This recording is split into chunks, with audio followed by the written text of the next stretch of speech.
Quem que foi Charles Darwin? É isso que a gente vai ver aqui no querido vídeo do Tinoco, no Tinonocano. Então vamos ver aí quem que foi esse cara, né?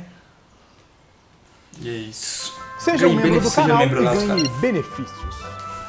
Em dezembro de 1831, um navio da Marinha Real Britânica partia da Inglaterra para sua viagem rumo à América do Sul. Seu objetivo era realizar uma expedição com a ideia de estudar um pouco mais sobre a história da vida na Terra, mas eles tinham um problema. O capitão dessa viagem era Robert Fitzroy, explorador e meteorologista que ficou com a responsabilidade de encontrar alguém que seria capaz de largar tudo para viajar 5 anos ao redor do mundo para um lugar desconhecido, estudando os animais e as plantas da região. Só que até agora eles não tinham encontrado ninguém. Depois de muita procura, a resposta veio de onde eles menos esperavam. Um jovem naturalista de 22 anos com pouquíssima experiência chamado Charles Darwin. Eles não sabiam o que iria acontecer, mas ao voltar dessa viagem, esse grupo de exploradores mudaria a história da ciência para sempre. Mas como tudo isso aconteceu? Como Darwin saiu da Inglaterra sendo apenas mais um jovem promissor e retornou ao seu país como um pesquisador lendário? Quais descobertas ele fez nessa região? E como este homem mudou para sempre a forma como nós lidamos com a humanidade? Hoje, no Explicando Gêmeos. Oi, eu sou o Tinoco e no dia 12 de fevereiro de 1809, em Shrewsbury, na Inglaterra, nasce Charles Robert Darwin. Ele veio de uma família muito rica e intelectualmente relevante na época. Erasmus Darwin, avô de Charles, por exemplo, já estava inserido na comunidade científica, publicando o livro Zoonomia, ou As Leis da Vida Orgânica. Com ele, Erasmus se tornou o primeiro britânico a especular que a vida teria surgido de um ancestral em comum. Enfim, desde muito cedo, Charles Darwin sempre nutriu muito interesse pela vida animal. Tanto que quando ele entrou na escola, ele não queria nem saber de estudar e passava o dia inteiro com seus animais empalhados e sua arma de fogo. Ele tinha 9 anos na época. Aos 16, Darwin foi retirado da escola por seu pai, que queria dar um empurrãozinho para que seu filho seguisse a carreira médica. Assim, ele o fez trabalhar o verão todo daquele ano auxiliando médicos no tratamento de pessoas de baixa renda. Só que você deve imaginar que tudo isso foi extremamente traumático para o jovem rapaz, que só reprimiu ainda mais essa vontade de fazer medicina. Só que, por outro lado, isso não agradou nem um pouco seu pai, que resolveu meter o louco e falar: se você não vai ser médico, você vai ser padre.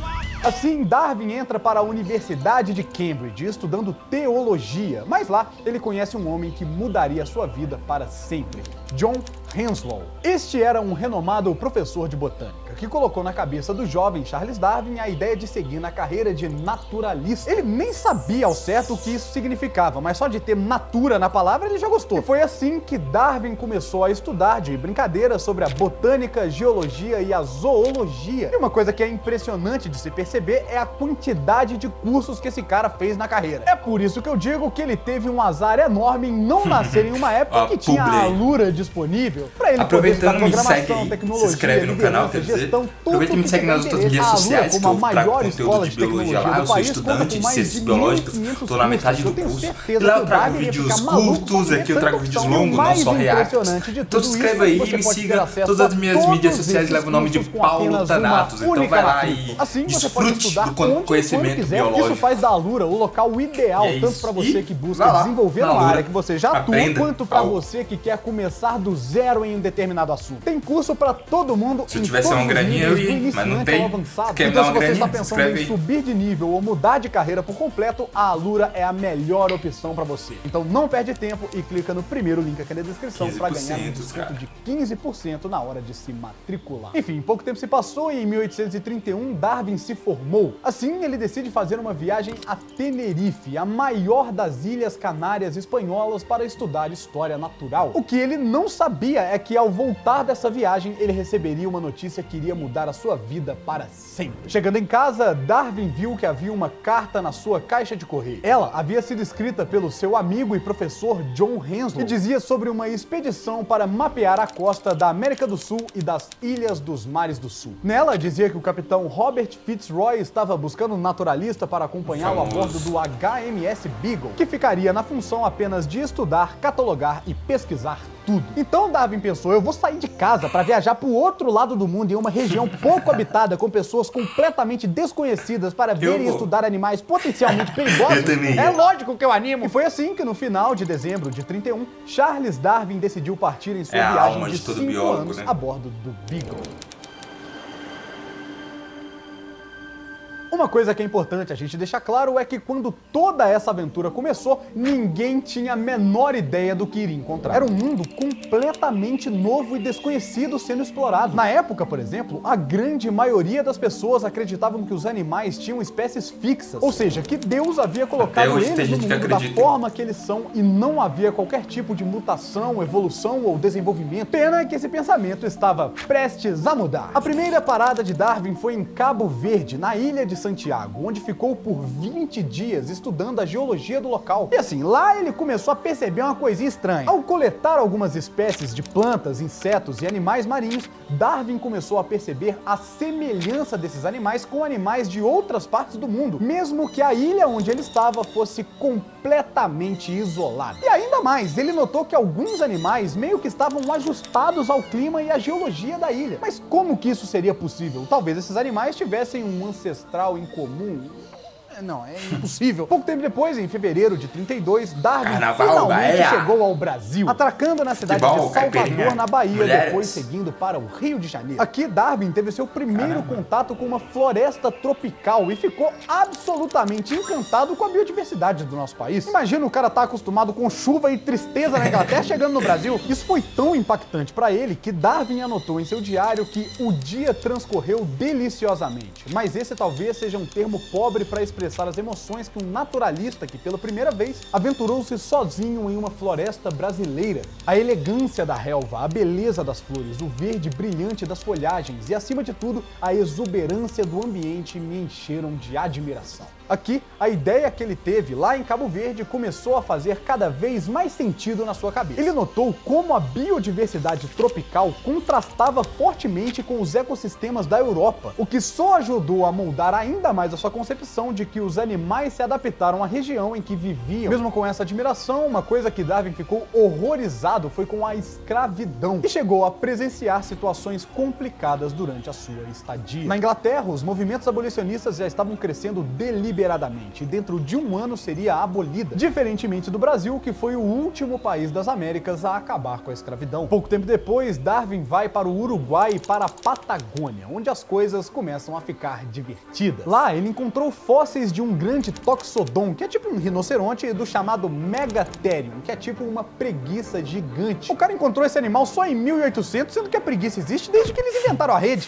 Mas assim, quando ele viu essa parada, ele ficou bolado, porque se Deus tinha criado os animais fixos e imutáveis, como no passado poderia ter existido um rinoceronte diferente ou uma preguiça diferente? Essa pergunta acabou ficando na cabeça dele. Pouco tempo depois, em 1835, nosso querido pesquisador chegou às Ilhas de Galápagos, e aqui, meu amigo, o jogo começa a mudar. A primeira coisa que Darwin observou foram os tentilhões, uma espécie de ave local. Só que o grande ponto é que alguns desses tentilhões tinham bicos adaptados para os diferentes tipos de alimentação, e isso deixou ele boladíssimo. Charles começou a pensar que talvez todas essas aves possuíssem um parente em comum no passado e que foram se adaptando de acordo com o local em que cada uma vivia no decorrer dos anos. Essa ideia foi corroborada quando ele observou que algumas tartarugas gigantes da ilha tinham cascos ligeiramente diferentes, o que parecia estar relacionado às condições ambientais de cada ilha, como a vegetação disponível. E além disso, ele também observou a existência de iguanas marinhas, que eram únicas na região. Elas eram adaptadas para se alimentar de algas do mar, enquanto outras eram adaptadas para se alimentar de plantas na terra. A existência de espécies tão especializadas em um ambiente relativamente pequeno reforçou a ideia de que esses animais talvez estivessem mudando com o tempo, se adaptando ao ambiente ao seu redor. Só que essa concepção de mudança era um completo absurdo para a época. Nem passava pela cabeça das pessoas que isso fosse possível. Assim, Darwin seguiu fazendo seu trabalho de coletar, anotar e enviar para a Inglaterra tudo o que ele estava descobrindo. As cartas com essas informações chegavam até os pesquisadores mais renomados do mundo, gerando um interesse interesse enorme pelo seu nome e pelo seu trabalho. Durante a viagem, Darwin ainda estava processando todas essas informações que ele havia adquirido. Ele não tinha ideia de que na Inglaterra os maiores cientistas do mundo estavam ansiosíssimos para conhecer o grande naturalista que havia descoberto tudo aquilo. A viagem chegou ao fim em 1836 e Darwin trouxe consigo uma vasta coleção de plantas, animais, fósseis e rochas, além de cadernos lotados de detalhes. Ele imediatamente começou a organizar esses materiais e a preparar suas notas para publicação. A quantidade de dados coletados foi tão gigantesca que Darwin passou vários anos apenas catalogando tudo isso. Em 39, Darwin publicou um livro sobre a sua viagem a bordo do Beagle, sendo um sucesso imediato. Seu nome já havia se tornado um dos maiores no meio científico, mas ele ainda não era o grande cientista que conhecemos hoje em dia. Tudo isso só aconteceu depois dele publicar o seu próximo livro, A Origem das Espécies. Polêmico! Depois de anos trabalhando e estudando tudo o que havia coletado, chegou a hora de publicar as suas ideias e conclusões. Nesse livro, Charles Darwin não apenas propôs a ideia revolucionária sobre a teoria da evolução e da seleção natural, como também apresentou diversas evidências, igual Chitãozinho Chororó. Ele se esforçou para responder a todos aqueles que contradiziam suas ideias e apontou os caminhos para as pesquisas futuras com relação a tudo isso. Nessa obra, Darwin fala sobre a origem do ser humano e mostra a nossa evolução durante todo esse caminho. Ele começa observando que dentro de qualquer população de organismo existem variações naturais, sendo que essas variações podem afetar a capacidade dos indivíduos de sobreviverem. Devido a recursos limitados, esses organismos competem entre si para sobreviver. Essa luta pela sobrevivência beneficia aqueles que têm características vantajosas, ou seja, aqueles que estavam mais adaptados ao ambiente. Assim, esses indivíduos têm uma maior probabilidade de sobreviver e reproduzir, passando essas características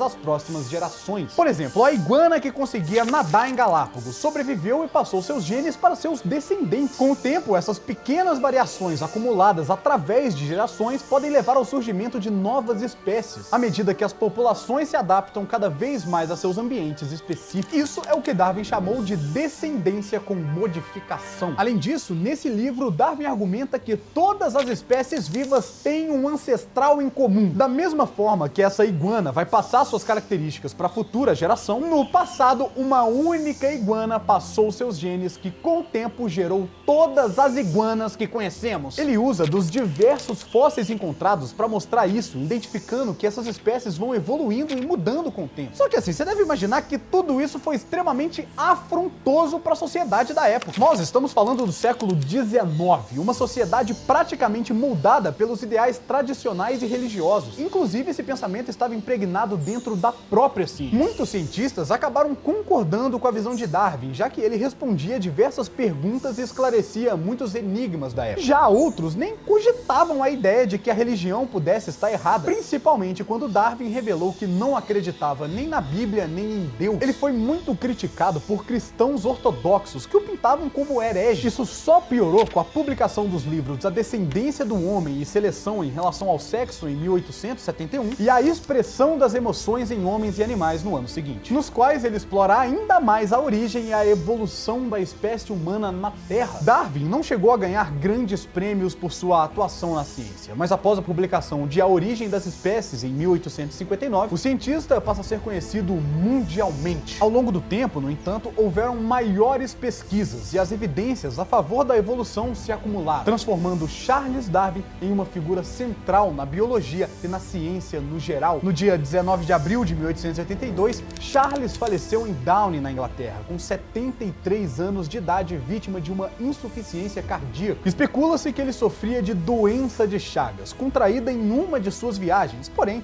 nada disso foi pessoal fala provado. que ele pegou no Após Brasil, uma petição pública no parlamento, Darwin foi enterrado com honras na abadia de Westminster ao lado de outro grande cientista, Isaac Newton. Mesmo depois de tanto tempo, Darwin ainda é lembrado como um dos mais revolucionários cientistas de todos os tempos, mudando a forma como o mundo enxerga o ambiente ao nosso redor e transformando para sempre a história da humanidade.